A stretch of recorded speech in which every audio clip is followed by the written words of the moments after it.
So this fish here is called a Parrot Cichlid. It really is one of the most underappreciated fish. This guy's just starting to get some colour. When they are young, they literally have no colour at all. As they get older, sort of approaching sort of 20 centimetre fish, they just get magical colours, and they just have a really beautiful temperament. They tend to get along quite well with most other species of fish.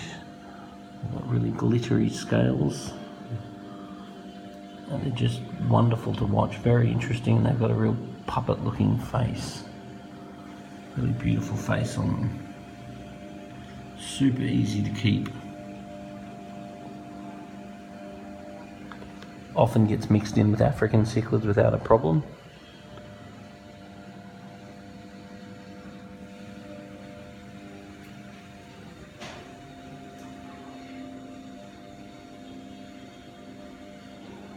Because they're quite plain when they're young, they're a fish that people really just look over. But when you see a big adult, which in Australia is not common, they get a bit of a head on them, and they're really a breathtaking fish.